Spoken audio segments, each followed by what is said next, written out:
అనకాపల్లి జిల్లా నర్సీపట్నం నియోజకవర్గం ఇక మాకవరంపాలెం మండలం భీమబోయినపాలెం అలాగే 168.02 లక్షలతో నిర్మించనున్న అదనపు తరగతుల భవనాల కోసం స్పీకర్ చింతకాయల అయ్యన్న పాత్రుడు భీమబోయినపాలెం కేజీవీబీ కళాశాలలో సోమవారం శంకుస్థాపన చేశారు.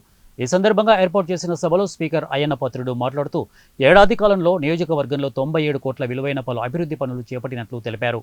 ప్రతి ఏడాదికి 100 కోట్ల చొప్పున నిధులు లభిస్తే 4 ఏళ్లలో నియోజకవర్గాన్ని మరింత అభివృద్ధి దిశగా నడిపించేందుకు అవకాశం ఉంటుందని పేర్కొన్నారు.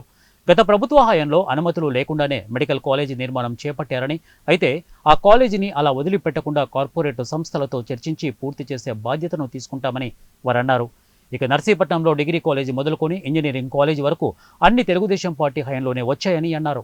విద్యకు మొదటి ప్రాధాన్యత ఇస్తానని స్పీకర్ అయ్యన్న పాత్రుడు అన్నారు. అంటే నేను చదువుకున్నప్పుడు మా నర్సీపట్నం డిగ్రీ కాలేజీ కూడా లేదు. అటువంటి పరిస్థితి ఎవరికైనా రాకూడదని చెప్పి నేను రాజకీయాల్లోకి వచ్చిన దగ్గర నుంచి అవకాశం ఉన్నంత వరకు ఇప్పుడు ఎన్టీ రామారావు దగ్గర నుంచి చంద్రబాబు నాయుడు వరకు నర్సీపట్నంలో ఇవాళ అన్ని కాలేజీలు పెట్టాం. మన పిల్లలు ఎక్కడికి వెళ్ళకుండా నర్సీపట్నంలో చదువుకునే అవకాశం కల్పించాం. ఎందుకంటే చదువు ఉంటే ఎక్కడైనా బ్రతకొచ్చు, ఆ ఉద్దేశం ఉన్నది. అంటే ఆ ఉద్దేశంతో ఇక్కడ ఈ స్కూల్ కూడా అప్పుడు ఏర్పాటు చేసాం. ఒక రోజు నేను స్కూల్కి వచ్చాను, కాంపౌండ్ వాళ్ళు లేదన్నారు.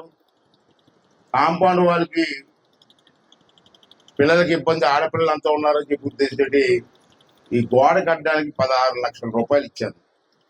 ఎందుకంటే పిల్లలు ఆడపిల్లలు ఉంటారు ఇక్కడ, రాత్రులు ఇబ్బందిగా ఉంటుంది ఉద్దేశంతో ఆ రోజు ఇవ్వడం జరిగింది.